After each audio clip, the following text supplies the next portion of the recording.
Hello guys, இன்னைக்கு இந்த ட்ராமாவோட அடுத்த படம் தான் பார்க்க போகிறோம். அதுக்கு முன்னாடி நம்ம சேனலை சப்ஸ்கிரைப் பண்ணாதவங்க சப்ஸ்கிரைப் பண்ணி பக்கத்தில் உள்ள பெல் ஐக்கனையும் கிளிக் பண்ணி வச்சுக்கிடுங்க. மறக்காமல் இந்த வீடியோக்கு ஒரு லைக்கும் போட்டுருங்க. இந்த ட்ராமா எப்படி இருக்குன்னு கீழே கமெண்ட் பண்ண மறந்துடாதுங்க. ஸோ வாங்க வீடியோக்குள்ளே போகலாம். லாஸ்ட் எபிசோடில் நம்ம ஹீரோயினுமே ஒரு நாள் நைட்டு ஸ்பெண்ட் பண்ணியிருப்பாங்க. அது வரைக்கும் பார்த்துருப்போம். அதுலேருந்து தான் கண்டினியூ ஆகுது. அடுத்த நாள் ஆகிட்டு ஹீரோவும் முழிச்சு பார்க்குறான். ஹீரோனி அங்கே இல்லை. அவள் ஆல்ரெடி வீட்டுக்கு போயிட்டா போல. பக்கத்தில் ஒரு பேப்பரில் எழுதி வேற வச்சுட்டு போயிருக்கா. அதை எடுத்து இவனுமே பார்க்குறான். அதில் மெடிசன் ஃபுட்டு கரெக்டான டைமுக்கு எடுத்துக்கோ, நல்லா ரெஸ்ட் எடுன்னு போட்டிருக்கா. இதை பார்த்து இவனுக்கும் செம ஹாப்பி. எப்படியோ ஹீரோனிக்கு நம்ம மேலே லவ் வந்துட்டுப்பா அப்படின்னு நினச்சி ரொம்ப ஜாலியாக இருக்கான். அதே சமயம் இன்னொரு பக்கம் ஹீரோனியும் ஹீரோ அப்பார்ட்மெண்ட்டுக்கு போக அழகாக கிளம்பி வாரா. அம்மா அப்பா வெளியே நிற்காங்களேன்னு எட்டி வேற பார்த்துக்கிறா. அம்மா அப்பாவோ பின்னாடி தான் உட்காந்துருக்காங்க. இவ பண்ணுற அலப்பறையை பார்த்துட்டு அம்மாவோ எங்கடி போகிறான்னு சொல்லி கேட்குறாங்க. உடனே இவ்வளோ பதட்டமாக திரும்பி பார்த்துட்டு, அம்மா என் ஃப்ரெண்டுக்கு உடம்பு சரியில்லை, ஸோ அவளை நான் பார்க்க போகிறேன்னு சொல்கிறா. அம்மாவோ அவள் ட்ரெஸ்ஸை பார்க்காங்க. இவ இன்னைக்கு ட்ரெஸ்ஸு கட்டையப்பட்டிருக்க போல. உடனே அம்மாவோ, ஓ எந்த பையனடி பார்க்க போகிறான்னு கேட்குறாங்க. அதெல்லாம் இல்லைம்மா, ஃப்ரெண்டுக்கு தான் உடம்பு சரியில்லைன்னு சொல்லிட்டு ஈவினிங் தான் வருவேன்னு சொல்லிட்டு போயிடுறா. அம்மாவோ அப்பாட்ட இவ ஃப்ரெண்டையே பார்க்க போகிற மாதிரி தெரியுதுன்னு பேசிட்டு இருக்காங்க. இவளை எப்படியே சமாளித்து வெளியே வந்துட்டோன்னு ஓடி வராளா. நடுவில் ஒரு பூனை வர மாதிரி இதையும் வந்துடுறாரு. அவரோட ஹீரோயின் ட்ரெஸ்ஸை பார்த்துட்டு, இன்னைக்கு நீங்கள் அழகாக இருக்கீங்கன்னு சொல்ல இவளோ சிரிச்சிட்டு, என் ஃப்ரெண்டை தான் பார்க்க போகிறேன், அதான் இப்படி கிளம்பியிருக்கேன்னு சொல்லிட்டு எனக்கு நேரம் ஆகிட்டு நான் போயிட்டு வரேன்னு சொல்லிட்டு இருக்கா. உடனே இவரோ உங்ககிட்ட இம்பார்ட்டன்ட் மேட்டரை பற்றி பேசணும்னு சொல்லிட்டு இருக்காங்க. சரி ஓகேன்னு ஹீரோயினுமே வீட்டுக்குள்ளே வச்சு பேசலான்னு கூப்பிட்டு போகிறா. சரி தண்ணி எடுத்துகிட்டு வரேன்னு சொல்லிட்டு ஃப்ரிட்ஜை திறக்க போகிறாளா. இவருமே நான் ஹெல்ப் பண்ணுறேன்னு சொல்லிட்டு அவருமே ஃப்ரிட்ஜை திறக்கிறாரு. ரெண்டு பேரும் கையுமே டச் ஆகிடுது. இவரோ சாரின்னு சிரிச்சுட்டே கேட்குறாரு. அப்படி ஒரு 3 தடவையாட்டும் ஹீரோயினி கையை டச் பண்ணியிருப்பாரு. கிளாஸ் எடுக்கும்போது தண்ணி ஊற்றும் போதுன்னு கையை வச்சுட்டு சும்மாவே இருக்க மாட்டேக்காரு.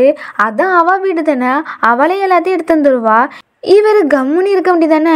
எப்படியோ ஹீரோயின் மனசுல இடம் பிடிச்சுன்னு இப்படிலாம் ஒரு வேலையை பார்த்துட்டு இருக்காருன்னு நினைக்கேன். ஸோ இங்கே நடக்கிற எல்லாத்தையுமே அம்மா பார்த்துட்டு ரொம்ப ஜாலியாக சிரிச்சுட்டு இருக்காங்களா. அப்பாவும் இது தேராதுன்னு நினைக்கிறாங்க. இவங்களுமே உட்காந்து பேசிட்டு இருக்கிறாங்க. ரே எதுக்குமா வந்திருப்பாங்க. ஹீரோயின் டீம்லாம் டக்குன்னு ஒரு ப்ராஜெக்டை முடிச்சு கொடுத்தாங்கல்ல. அதில் வேற இவருக்கு டவுட் இருந்துச்சுல்ல. அவங்க செக்ரட்டரி சொல்லி விசாரிக்க சொல்லியிருப்பாங்கல்ல. அதை கண்டுபிடிச்சிட்டாங்க போல். அதை ஹீரோயின்கிட்டயுமே சொல்லிட்டு இருக்காங்க. இந்த ப்ராஜெக்ட் முடிக்க எஸ்டி கம்பெனி தான் ஹெல்ப் பண்ணியிருக்காங்க. அது மட்டும் இல்லை, இந்த ப்ராஜெக்டை உங்களுக்கு கிடைக்க வச்சதும் எஸ்டி கம்பெனி தான். நான் எந்த ஹெல்ப்பும் பண்ணலைன்னு சொல்கிறாங்க. ஓ எனக்கு அது தெரியாதுன்னு சொல்ல இவரும் இந்த ப்ராஜெக்டுக்கான டீட்டெயில்ஸ்லாம் எடுத்து தரணும்னா அந்த கம்பெனியில் ஒரு எம்டி லெவலுக்கு இருந்தால் தான் இதெல்லாம் செய்ய முடியும்னு சொல்லிட்டு, உங்கள் கம்பெனியில் ஒர்க் பண்ணுறவங்க யாரோ எஸ்டி கம்பெனிக்கு க்ளோஸாக இருப்பாங்களா இருக்குன்னு சொல்ல இவளும் அப்போல்லாம் யாருமே இருந்த மாதிரி இல்லையே. சரி நான் மறுபடியுமே எம்ப்ளாயி டீட்டெயில்ஸ் எல்லாம் செக் பண்ணுறேன்னு சொல்லிட்டு இருக்கேன். அப்போ தான் அவளுக்கு ஒன்று ஞாபகம் வருது. பின் இருக்காங்கல்ல, அவங்களும் சொல்லியிருப்பாங்கல்ல நான் எஸ்டி கம்பெனியில் தான் ஒர்க் பண்ணுறேன்னு. அப்போ இதுக்கெலாம் காரணம் ஹீரோ தான் அப்படிங்கிற மாதிரி தெரிஞ்சுக்கிறா. அதுக்கப்புறம் இவங்களோட கான்வர்சேஷனும் முடியுது. அப்படியே அங்கேருந்து ஃப்ரெண்டுக்காரியை தான் பார்க்க வந்திருக்கா. அவளுக்கும் மேரேஜ் நடக்க போகுது போல். அதுக்காக ட்ரெஸ்ஸு கமலெல்லாம் பார்த்து சூஸ் பண்ணிகிட்ருக்கா. அப்போ ஹீரோனுமே கேட்குறா, எப்படிடி இவங்க தான் வேணும்னு சூஸ் பண்ணான்னு சொல்லி கேட்குறா. அதான் எனக்கே தோணிச்சு, என்னுடைய வாழ்க்கை அவங்க கூட எந்த ஹாப்பியாக இருக்கும் அண்ட் ஸ்டேபிளாகவும் இருக்குன்னு சொல்லிட்டு நீ எதுக்கு இப்போ சுகமாக இருக்கான்னு கேட்குறா. எனக்கு கிளியராகவே முடிவு எடுக்க முடியல ஹீரோ விஷயத்தில் சொல்ல. அவளோ சரி உன் மனசில் என்னென்ன தோணுதோ அதெல்லாம் அவன்கிட்ட கேட்டு அவனை பற்றி தெரிஞ்சுக்கோ, அதுக்கப்புறம் உனக்கு பிடிக்கலன்னா விட்டுன்னு சொல்லுறா. சரி ஓகேன்னு இவளுமே சொல்லிடுறா. கட் பண்ணா ஹீரோ அப்பார்ட்மெண்ட்டுக்கும் வந்துடுறா. ரெண்டு பேருமே கொஞ்சம் பேசிட்டு இருக்கிறாங்க. தென் ஹீரோனியுமே யூனிவர்சிட்டிக்கு எப்போ போகணும்னு கேட்குறா. ஈவனும் எனக்கு தான் ஆல்ரெடி உடம்பு சரியில்லையே, 1 வீக் லீவ்னு சொல்ல, ஓ அப்படியா சரி ரே வேற என்ன டின்னருக்கு கூப்பிட்டாங்க. அது வேற என்னோட ஃப்ரெண்டு சாய் இருக்காளா, அவளுக்கு சாட்டர்டே மேரேஜ், அப்போ நான் தனியாக தான் போகணுமா அப்படிங்கிற மாதிரி சொல்ல உடனே இவனும் எந்திரிச்சு, ஐயையோ நீ எதுக்கு தனியாக போகிற, எனக்கு இப்பவுமே சரியாயிட்டு பாரு, நான் மண்டே ஒர்க்குக்கு வந்துடுவேன்னு சொல்ல, அது எப்படி இவ்வளோ நேரம் உடம்பு சரியில்லைன்னு சொன்னால் இப்போ சரியாயிட்டுன்னு சொல்லிட்டு இருக்கான்னு டீஸ் பண்ணுற ஹீரோயினி. இவனும் ஹீரோயினி பக்கத்தில் வந்து நீ என் கூட இருக்கல்ல அதான் ஃபாஸ்ட்டாக சரியாயிட்டுன்னு சொல்ல, சரி அதெல்லாம் இருக்கட்டும் சொல்லிட்டு ரே சொல்லியிருப்பாங்களே எஸ்டி கம்பெனி ஹெல்ப் பண்ணதா, அதை ஹீரோ கிட்டயுமே சொல்லி தேங்க்ஸ்ன்னு கேட்டுட்டு இனிமேல் ஏதாவது பண்ணால் ஃபர்ஸ்ட்டு என்கிட்ட இன்ஃபார்ம் பண்ணின்னு சொல்கிறா. அவனுமே ஓகேன்னு சொல்லிடுறான். இவளுமே இது மட்டும் நம்ம ஆஃபீஸுக்கு தெரிஞ்சிச்சுன்னா அதை யார் தான் ஹெல்ப் பண்ணாங்கன்னு கண்டுபிடிக்க ஆர்வமா இருப்பாங்கன்னு சொல்ல உடனே ஹீரோவோ ஹெல்ப் பண்ணா மட்டும் பரவாயில்ல, நான் ஹெல்ப் பண்ணா மட்டும் ஏதாவது சொல்லிட்டு இருக்கா அப்படிங்கிற மாதிரி சோகமா கேட்குறான். உடனே ஹீரோனியா சரியா அந்த டாப்பிக்கை பற்றி பேச வேண்டாம், உன்னோட பேரண்ட்ஸை பற்றி சொல்லு, உன்னோட ஸ்டெப் மதர் மட்டும் தான் எனக்கு இன்ட்ரோ கொடுத்துருக்கா, வேற யாருமே பற்றி சொல்லவே இல்லை அப்படின்னு கேட்குறாளா. இவனும் சொல்லாமல் முழிக்கிறான். உடனே ஹீரோனியும் நீ சொன்னாதான் உன்னை பற்றி எனக்கு கிளியராகவே தெரியும், அப்போதான் நம்ம ரிலேஷன்ஷிப்பை அடுத்த லெவலுக்கு கொண்டு போக முடியும்னு சொல்லிட்டு நீ மட்டும் சொல்லலைன்னா இந்த 3 மாதம் டீலை இப்பவுமே கேன்சல் பண்ணிடுன்னு சொல்லி கோபத்தில் எந்திக்கிறாளா. உடனே இவனும் அவளை ஹக் பண்ணிட்டு சரி டைம் வரும்போது நானே சொல்கிறேன் கொஞ்சம் பொறுமையாக இருந்து கொஞ்சிட்டு இருக்கானா. நாம் நினைப்போம் இப்போயாவது யாரும் தொந்தரவு இல்லாமல் இவங்களுக்கு ரொமான்ஸ் போகுதுன்னு. ஆனால் தம்பிக்காரனுக்கு எப்படி தான் தெரியுதோ தெரியல, உடனே வந்து கதவு தட்டிட்டு நிற்கான். இவங்களும் சமய பயப்படுறாங்க. ஹீரோனியும் ஒரு ரூமுக்குள்ளே போய் ஒழிஞ்சிக்கிறா. இவனும் போய் கதவு திறக்கிறானா. தம்பிக்காரனும் உள்ளே யாராவது இருக்காங்களான்னு எட்டி பார்த்துட்டு உள்ளே வர பார்க்கான். ஹீரோவும் டோரில் கையை வச்சுட்டு விட மாட்டுக்கான். உடனே ஹீரோ மோந்து பார்த்துட்டு என்னடா கேர்ள்ஸ் போடுற செண்டு வாசனை உன் மேலே அடிக்குதுன்னு சொல்லிட்டு இந்த செண்டு வாசனை எனக்கு ரொம்ப ஃபெமிலியராக இருக்கு, யாரும் இப்படி போடுவாங்களேன்னு யோசித்து பார்க்குறான். ஹீரோவோ அதெல்லாம் இல்லை ப்ரொஃபஸர், வீடு கொஞ்சம் குப்பையாக இருக்குல்ல அதனால நான் வீட்டு ஃபுல்லாக அடிச்சு விட்டுருக்கேன்னு சொல்லிட்டு எனக்கு வர உடம்பு சரியில்லைன்னு இரும்பி காமிக்கானா. உடனே தம்பிக்காரனும் இவனுக்கு கொரோனா வைரஸ் வந்திருக்குமோ அப்படிங்கிற மாதிரி நினச்சி ரொம்ப பயந்து மாஸ்கெல்லாம் எடுத்து போட்டு அப்போ நான் இப்போ போயிட்டு வரேன் அப்புறமா நான் உங்ககிட்ட பேசுகிறேன்னு சொல்லிட்டு போக பார்க்கானா. ஹீரோவை உள்ளே வாங்க ப்ரொஃபஸர்னு கூப்பிட்டு இழுக்கிறானா. தம்பிக்காரன் ஐயோ நீ வேற ஃபீவரில் கிடக்குறா, கொரோனாவை இருந்தால் என்ன பண்ணுன்னு ஹீரோவை உள்ளே வச்சு அவனே டோரை லாக் பண்ணிட்டு போயிடுறான். அதுக்கப்புறம் ஹீரோயின் கிட்ட வந்து ப்ரொஃபஸர்கிட்டையாட்டும் உண்மையை சொல்லுவோம் நம்ம டேட் பண்ணிட்டு இருக்கதா அப்படிங்கிற மாதிரி கேட்கானா. இவளோ நான் இப்போதைக்கு அதுக்கெல்லாம் ரெடி இல்லைன்னு சொல்ல இவனுக்கும் கோவம் வருது. ஹீரோனி எப்படியோ அவனை சமாதானப்படுத்தி ஹீரோவை சிரிக்க வச்சிடுறா. தென் நைட் இவங்க 4 பேருமே சரக்கு அடிச்சு பேசிட்டு இருக்காங்க. அந்த பிளேஸுக்கும் தம்பிக்காரனும் வாரான். நம்ம ஹீரோனி இங்கே இருப்பான்னு அவளை பிக்கப் பண்ண வந்தானாமா. அதை இவங்க கிட்ட சொல்லியுமே சாமும் அவங்க இங்கெல்லாம் வரலன்னு சொல்கிறான். சரி நானும் ஜாயின் பண்ணிக்கிட்டேன்னு சொல்லி அதில் உட்காந்துக்கிறான். தென் எல்லாருமே நல்லா குடிச்சிட்டு ஃபுல் போதையில் வீட்டுக்கு போகிறேன்னு தம்பிக்கான்ட்டு சொல்லிட்டு போகிறாங்க. இப்போ இவங்க 2 பேர் மட்டும் தானே இருக்காங்க, என்ன பேசுன்னு தெரியாமல் ஆக்வர்டாக இருந்து ட்ரிங்கெல்லாம் எடுத்து குடிச்சுக்கிறாங்க. மீனும் என்னையே ரேய வச்சு நீங்கள் தப்பாக திங்க் பண்ணீங்க தானே அப்படிங்கிற மாதிரி கேட்குறா. அது முன்னாடி அப்படி நினச்சின்னு சொல்லிட்டு சாரின்னு கேட்குறான். சரி நான் உங்களை மணிக்குன்னா எனக்கு இந்த ஒர்க்கெல்லாம் முடிச்சு தாங்கன்னு கேட்குறா. இவன் ஒர்க் எல்லாத்தையும் இவன் தலைமையிலேயே கட்டிறான். சரி ஓகேன்னு அவனுமே அவளுக்கு சொல்லி கொடுத்து அந்த ஒர்க்குமே செய்கிறான். அவளும் ஒரு கட்டத்தில் தூங்கி அவன் ஷோல்டர் மேலே விழுந்துடுறா. இவனுக்கும் செம ஹாப்பியாக இருக்குது. போகிற போக்கில் இவங்க ஜோடியாக ஆயிடுவாங்க போல். தென் அன்றைக்கி நைட்டும் அப்படியே முடியுது.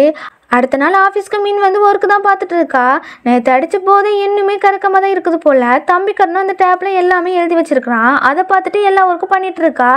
தென் அடுத்த நாள் நைட் ஆகிட்டு மின்னி இன்னுமே இந்த ஒர்க்கு முடிக்கல போல். அந்த நேரத்தில் ஹீரோயினுமே ஒர்க் முடிச்சுட்டு வீட்டுக்கு போகலான்னு போகிறாளா. உடனே மின்னும் பாஸ் கொஞ்சம் ஹீரோ மட்டும் இங்கே இருந்து ஒர்க்குக்கு ஹெல்ப் பண்ண சொல்லுங்கன்னு கேட்குறா. அவளுமே சரி ஓகேன்னு சொல்ல ஹீரோக்கு தான் கடுப்பாக இருக்குது. ஹீரோனியை நான் போயிட்டு வரேன்னு சொல்லிட்டு போயிடுறா. ஹீரோவும் மின்ன முறைச்சி பார்த்துட்டு சரி நான் ஹெல்ப் பண்ணுறேன்னு சொல்கிறான். தென் ஒர்க்கெல்லாம் முடிச்சுட்டு மின்ன வீட்டுக்கு கொண்டு விட தான் வந்திருக்கிறான். அவளை உள்ளே வந்து சாப்பிட்டு போன்னு இழுத்துட்டு போயிடுறா. இவனும் வரமாட்டேதான் சொல்கிறான், ஆனாலும் இழுத்துட்டு போயிடுறா. அங்கே உள்ளே கூப்பிட்டு போய் ரேய்க்குமே இன்ட்ரோ கொடுத்துக்கிறா. தென் மொத்தமாக சாப்பிட்றதுக்கு உட்காந்துருக்காங்க. ஹீரோ ரேயை வச்சிக்கன்னு வாங்காமல் முறைச்சி பார்த்துட்டே இருக்கான். அவரை பார்த்துட்டு என்னடா சாப்பிடாம என்னையே பார்த்துட்டு இருக்கே, ஃபர்ஸ்ட் சாப்பிட்ணுன்னு சொல்லியுமே அதுக்கப்புறம் தான் சாப்பிட்றான். உடனே இவனும் அங்கிள் ஹீரோனிக்கிட்ட நீங்கள் ரொம்ப க்ளோஸோ, ரொம்ப நேரம் பேசிட்டு இருப்பீங்களான்னு கேட்க ஃபர்ஸ்ட் என்ன நீ அங்கிள் கூடாத மிஸ்டர் ரெயின் கூப்பிட்டுன்னு சொல்ல அவனும் ஓகேன்னு சொல்லிடுறான். அப்படியே டின்னரும் முடியுது. தென் அடுத்த நாள் ஃப்ரெண்டோட மேரேஜுக்கு தான் 2 பேருமே டிப்டாப்பாக சூப்பராக கிளம்பி வந்திருக்காங்க. ஹீரோனியும் இன்னைக்கு மட்டும் வேணா என் கையை பிடிச்சிக்கன்னு சொல்ல ஈவனும் எனக்கு ஹாப்பிப்பா, ஃபர்ஸ்ட் டைம் ஒரு மேரேஜுக்கு என்ன பாய் ஃப்ரெண்டை கூப்பிட்டு வந்திருக்கான்னு சொல்லிட்டு 2 பேருமே கையை பிடிச்சிட்டு உள்ளே போகிறாங்க. அவள் ஃப்ரெண்டுக்காரையும் அங்கே இன்வைட் பண்ணுறா. அதே சமயம் இன்னொரு பக்கம் தம்பிக்காரனும் அம்மா கிட்ட ஹீரோனி ஃப்ரெண்டு சாயிருக்கால அவளுக்கு இன்னைக்கு தான் மேரேஜ், சாவும் ஃபேஸ்புக்கில் போட்டிருக்கான்னு சொல்ல அம்மாவும் ஃப்ரெண்டுக்கு மேரேஜ் நம்மக்கிட்ட ஒரு வார்த்தை கூட சொல்லலை, ஒருவேளை மறந்துருப்பாளான்னு கேட்குறாங்க. அதெல்லாம் இருக்காதுமா, பாய் ஃப்ரெண்டை கூப்பிட்டு போயிருப்பாளா இருக்குன்னு சொல்லிட்டு அம்மா அப்பா அக்கா சின்ன பையனை பாய் ஃப்ரெண்டை வச்சுருந்தா ஓகேவான்னு கேட்க அம்மாவோ சின்ன பையனா ஓகே ஆனால் பணக்காரனா இருக்குன்னு சொல்ல அப்போ 15 வயசு கம்மியாக இருந்தால் பரவாயில்லையான்னு கேட்குறான். 2 பேருமே என்ன 15 வயசான்னு அதிர்ச்சி வைக்கிறாங்க. அதுக்குள்ள தம்பிக்காரனுக்கு ஒரு ஃபோன் கால் வர அவனும் வெளியே பேச போயிட்டான். அம்மாவும் அப்பா கிட்ட இதை பற்றி என்னதான் திங்க் பண்ணுறீங்கன்னு கேட்குறாங்க. ஆமாம், ஃபர்ஸ்ட் நம்ம 2 பேருக்கும் ஏஜ் டிஃப்ரென்ஸ் எத்தனைன்னு கேட்குறாங்க. நீங்களே சொல்லுங்க பாப்பான்னு சொல்ல 50ன்னு சொல்கிறாங்க. உங்கள் ஒய்ஃப் ஏஜ் கூட உங்களுக்கு தெரியலையே, நிஜமாக மறந்துட்டீங்களா இல்லைன்னா விளையாடுறீங்களான்னு கேட்டுட்டு இருக்காங்க. அதே சமயம் இந்த சைடு ஒரு கெஸ்ட்டை இன்வைட் பண்ணுறாங்க. அது வேற யாரும் இல்லை, ரே தான். இவங்களுக்கு ஷாக் தாங்க முடியல. அவருமே இவங்க பார்த்துட்டு நேத்தே சொல்லியிருப்பா ஹீரோ தான் ஹீரோனோட பாய் ஃப்ரெண்டாக இருப்பான்னு. அதை நினச்சி பார்த்துட்டு ஃபேஸ்லாம் ஒரு மாதிரியாக தான் வச்சுருக்காரு. அதுக்கப்புறம் அவருமே ஸ்பீச்லாம் கொடுத்து விஷலாம் பண்ணுறாரு அந்த மேரேஜ் கப்பலுக்கு. இதை பார்த்துட்டு ஹீரோனுமே கை தட்டி சிரிக்கிறாளா. உடனே ஹீரோ என்ன சிரிப்பு, இப்படி ஓல்டு மேன் பேசுறதெல்லாம் பார்த்து சிரிச்சிட்டு இருக்கிறான்னு செல்லமாக கோவப்பட்டு போயிடுறான். அதுக்குள்ள ரேயோ நம்ம ஹீரோ எப்போதான் எந்திப்பான்னு வெயிட் பண்ணிட்டு இருந்திருப்பார் போல. அதில் வந்து உட்காந்துறாரு. ஹீரோனியால் ஒன்றும் சொல்ல முடியாமல் பார்த்துட்டே இருக்கா. நெக்ஸ்ட் ஃப்ரெண்டுக்காரையும் மைக்கில் சொல்கிறா, அந்த ஃப்ளவர்ஸ் இருக்குல்ல என்னோட பெஸ்ட் ஃப்ரெண்டுக்கு தான் கொடுப்பேன், அவள் லைஃப் லாங் ஹாப்பியாக இருக்குன்னு சொல்லிட்டு மேலே தூக்கி போடாமல் ஹீரோனி கையிலே கொடுக்குறா. அப்போ ஹீரோனி ஃப்ரெண்ட்ஸ்லாம் இருக்காங்களா, அவங்கெல்லாம் ஒன்றா சேர்ந்து ஃபோட்டோ எடுப்போன்னு சொல்லிட்டு நிற்காங்க. ஹீரோவும் அந்த நேரத்தில் வாட்டர் கொண்டு வரானா. இதை பார்த்து இவனுக்கு ரொம்ப கடுப்பாகுது. ரேயும் வாயை வச்சுட்டு சும்மா இருக்காம நீயும் வாயை ஒரு ஃபோட்டோ எடுத்துக்கலான்னு கூப்பிட்ட, அதெல்லாம் எனக்கு தேவையில்ல அப்படி சொல்லிட்டு போறானா. உடனே இவரும் அவனை கூப்பிட்டு என் ஃபோனில் ஒரு ஃபோட்டோ எடுத்துட்டான்னு கேட்குறாரு. வேன்கிட்டே வெறுப்பத்தின மாதிரி தான் இருக்கு ஹீரோவை. ஸோ அவனை ஆல்ரெடி டென்ஷனில் இருக்கான். அதான் ஃபோட்டோக்கார எடுத்துகிட்டு இருக்காருல, அதுக்கானதான் சொல்லி கேட்குறான். இல்லை என் ஃபோனில் ஒரு ஃபோட்டோ இருந்தால் நல்லாயிருக்கும்னு சொல்லி இவர் கேட்குறாரு. ஸோ என்னால் எடுக்க முடியாதுன்னு சொல்லிட்டு கோவத்தில் போயிடுறான். ஹீரோனியும் ஹீரோ போகிறத பார்த்து தான் இருக்கா. இவங்களுமே ஃபோட்டோ எடுத்துறாங்க. அதுக்கப்புறம் இந்த ஃபோட்டோ இருக்குல்ல அதை ஆஃபீஸ் சேட்லேயுமே போட்டு விட்டுறாங்க. சாண்டி தான் போட்டு விட்டுருக்கா. அவளோட ஃப்ரெண்டு இவளுக்கு அனுப்பி விட்டாலாமா. ஸோ 3 பேருமே அந்த குரூப் சேட்டில் காசி பேசிகிட்டு இருக்கிறாங்க. அதாவது சாம், சாண்டி, சோமி, நாங்கள் ஆல்ரெடி சொன்னோம்ல இவங்க 2 பேரும் தான் பேராக வருவாங்கன்னு, அப்படிங்கிற மாதிரி மெசேஜ் பண்ணி விட்டு இருக்காங்க. இந்த மெசேஜை ஹீரோமே பார்த்துட்டு ரொம்ப கடுப்பாக இருக்கான். அந்த நேரத்தில் ஹீரோனுமே அந்த பிளேஸ்க்கு வந்துடுறா. ஹீரோ கிட்டேயுமே பரவாயில்ல நீ கோவப்படாமல் போலையிட்டா நடந்திருக்கே அப்படி சொல்லி கேட்குறா. பிறகு நான் என்ன செய்ய, நான் அந்த சீட்டில் உட்காந்துருந்தேன், அவர் வந்து உட்காந்துட்டாரு. அது வரை என்னையே ஃபோட்டோ எடுக்க சொல்கிறாரு. எனக்கு கடுப்பாகுமா ஆகாதா? நீயும் ஓப்பனா இதுதான் என்னோட பாய் ஃப்ரெண்டு சொல்ல மாட்டா அப்படி ரொம்ப கோவத்தில் பேசிட்டு இருக்கானா. இன்னொரு சைடு தம்பிக்காரனும் மின்னுமே ரெஸ்டாரண்ட்டுக்கு வந்திருக்காங்க. மின்னுமே சொல்கிறா ஹீரோனியோட பாய் ஃப்ரெண்டு ஹீரோ தான் சொல்ல. அவனுமே ரொம்ப ஷாக் ஆயிடான். இவ்வளோ நாள் டவுட் தான் பட்டிருப்பாங்க, இப்போ அவன் தான் கன்ஃபார்ம் சொன்னோன்னு ரொம்ப ஷாக் ஆகி நிற்கான். அப்படியே நமக்கு ஹீரோ ஹீரோனே தான் காமிக்காங்க. ஹீரோமே இன்னும் கோவப்பட்டு தான் இருக்கான். அந்த குரூப் சேட்டில் இவங்கெல்லாம் பேசியிருப்பாங்கல்ல, அதை ஹீரோன்கிட்டயுமே எடுத்து காமிச்சிட்டு நான் உன்னோட பாய் ஃப்ரெண்டு, ஆனால் வெளியே அவங்க தான் உன்னோட பாய் ஃப்ரெண்டு பேசிட்டு இருக்காங்க. இதை பார்த்தா யாருக்கு தான் கோவம் வராமல் இருக்குன்னு இவன் கோவத்திலே சொல்கிறானா. இவளுக்குமே என்ன சொல்லணும்னு தெரியாமல் ஹீரோவே பார்த்துட்டு இருக்கா. ஹீரோமே கோவத்தில் இவளையே பார்த்துட்டு இருக்கான். இதோட இந்த எபிசோட் முடியுது. அடுத்த எபிசோடில் பார்ப்போம். பாய் பாய்.